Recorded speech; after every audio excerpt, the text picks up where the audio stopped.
Best branch channel ವೀಕ್ಷಿಸುವ ಎಲ್ಲರಿಗೂ ನಮಸ್ಕಾರ.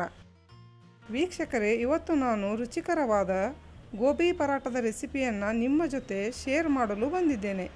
ಇದು ತಿನ್ನಲು ತುಂಬ ಟೇಸ್ಟಿಯಾಗಿರುತ್ತೆ. ಬನ್ನಿ ಇದನ್ನು ಹೇಗೆ ಮಾಡೋದು ಅಂತ ನೋಡೋಣ.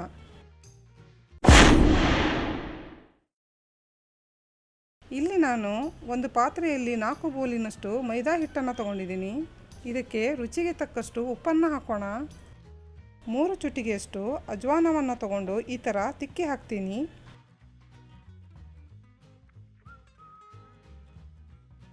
ಸ್ವಲ್ಪ ಇದನ್ನು ಮಿಕ್ಸ್ ಮಾಡೋಣ.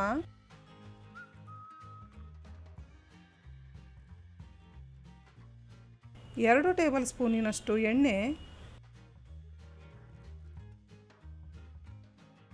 ಈಗ ಇದಕ್ಕೆ ಸ್ವಲ್ಪ ನೀರನ್ನು ಹಾಕ್ತಾ ಹಿಟ್ಟನ್ನು ನಾದೋಣ.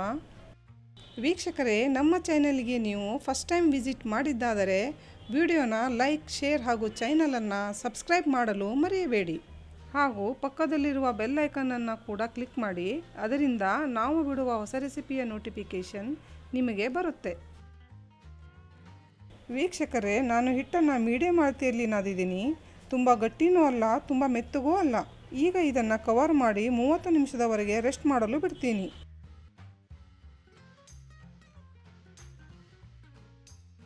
ಈ ರೆಸಿಪಿಗೆ ನಾನು 900 ಗ್ರಾಮಿನಷ್ಟು ಗೋಬಿಯನ್ನು ಅಥವಾ ಫ್ಲವರನ್ನು ಕ್ಲೀನಾಗಿ ತೊಳೆದು ತೊಗೊಂಡಿದ್ದೀನಿ. ಇದನ್ನು ಈ ರೀತಿ ದೊಡ್ಡ ಪೀಸಸ್ಸನ್ನಾಗಿ ಕಟ್ ಮಾಡೋಣ.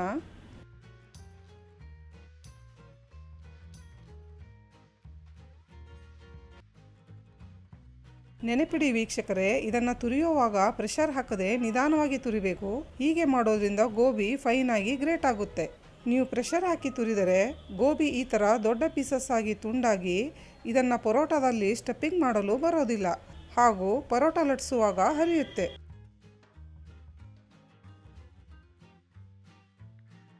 ನೋಡಿ ವೀಕ್ಷಕರೇ, ಎಲ್ಲ ಗೋಬಿಯನ್ನು ಇದೇ ಥರ ಫೈನಾಗಿ ಗ್ರೇಟ್ ಮಾಡ್ಕೊಳ್ಳೋಣ. ಈಗ ತುರಿದ ಗೋಬಿಗೆ ಅರ್ಧ ಟೀ ಸ್ಪೂನ್ ಉಪ್ಪನ್ನು ಹಾಕ್ತೀನಿ.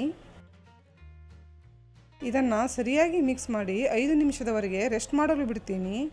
ಈ ಪ್ರೊಸೆಸ್ ಮಾಡೋದ್ರಿಂದ ನಮಗೆ ಗೋಬಿಯಲ್ಲಿರುವ ನೀರಿನ ಅಂಶವನ್ನು ಹಿಂಡಿ ತೆಗೆಯಲು ಈಸಿಯಾಗುತ್ತೆ. 5 ನಿಮಿಷ ಆಗಿದೆ. ಇವಾಗ ಗೋಬಿಯಲ್ಲಿರುವ ನೀರನ್ನು ಈ ಥರ ಸರಿಯಾಗಿ ಹಿಂಡಿ ತೆಗೆಯೋಣ.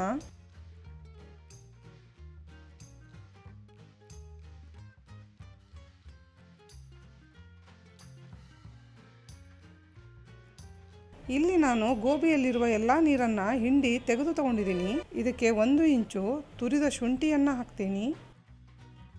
2 ಸಣ್ಣಗೆ ಕಟ್ ಮಾಡಿರೋ ಹಸಿಮೆಣಸು, ಅರ್ಧ ಬೌಲಿನಷ್ಟು ಸಣ್ಣಗೆ ಕಟ್ ಮಾಡಿರೋ ಕೊತ್ತಂಬರಿ. ಇದನ್ನೆಲ್ಲ ಸರಿಯಾಗಿ ಮಿಕ್ಸ್ ಮಾಡೋಣ.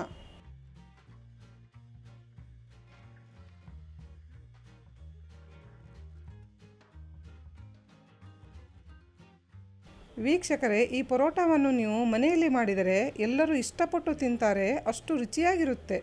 ಖಂಡಿತ ಮನೆಯಲ್ಲಿ ಒಮ್ಮೆ ಮರೆಯದೇ ಟ್ರೈ ಮಾಡಿ.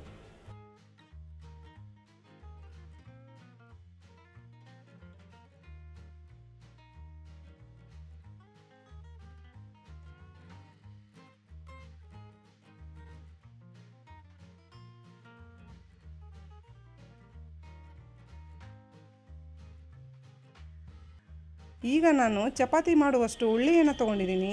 ಅದಕ್ಕೆ ಉಳ್ಳಿಯ ಕ್ವಾಂಟಿಟಿಗಿಂತ ಸ್ವಲ್ಪ ಜಾಸ್ತಿ ಗೋಬಿಯ ಮಿಕ್ಸರನ್ನು ತಗೊಂಡು ಈ ರೀತಿ ಸ್ಟಫ್ ಮಾಡ್ತೀನಿ.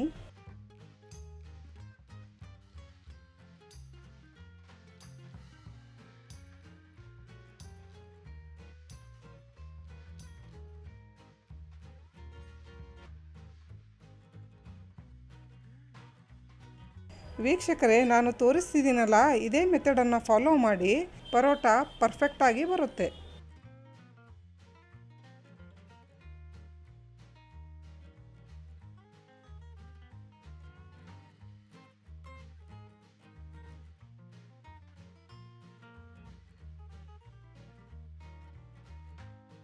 ನೋಡಿ, ಲಟ್ಟಿಸಿರುವ ಪರೋಟದ ಥಿಕ್ನೆಸ್ ಇಷ್ಟ ಆದರೆ ಸಾಕು.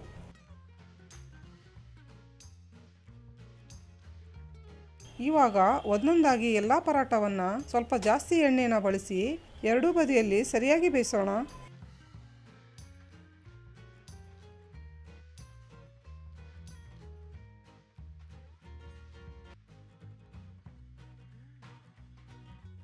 ನೋಡಿ ವೀಕ್ಷಕರೇ, ಪರೋಟ ಎಷ್ಟು ಚೆನ್ನಾಗಿ ಬಂದಿದೆ.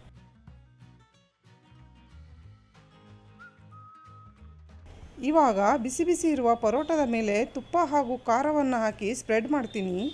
ಹೀಗೆ ಮಾಡಿ ತಿನ್ನೋದ್ರಿಂದ ಪರೋಟದ ಟೇಸ್ಟ್ ಇನ್ನೂ ಹೆಚ್ಚಾಗುತ್ತೆ. ನಿಮಗೆ ಬೇಕಿದ್ದಲ್ಲಿ ಹಾಗೇನೂ ಕೂಡ ಮೊಸರಿನ ಜೊತೆ ಸರ್ವ್ ಮಾಡ್ಬೋದು. ವೀಕ್ಷಕರೇ, ಖಂಡಿತ ಮನೆಯಲ್ಲಿ ಒಮ್ಮೆ ಟ್ರೈ ಮಾಡಿ ಕಮೆಂಟಲ್ಲಿ ತಿಳಿಸಿ ರೆಸಿಪಿ ಹೇಗೆ ಅನಿಸ್ತು ಅಂತ. ಮುಂದಿನ ಸಂಚಿಕೆಯಲ್ಲಿ ಇನ್ನೊಂದು ಹೊಸ ರೆಸಿಪಿಯೊಂದಿಗೆ ಮತ್ತೆ ಸಿಗೋಣ. ಅಲ್ಲಿಯವರೆಗೂ ಟೇಕ್ ಕೇರ್.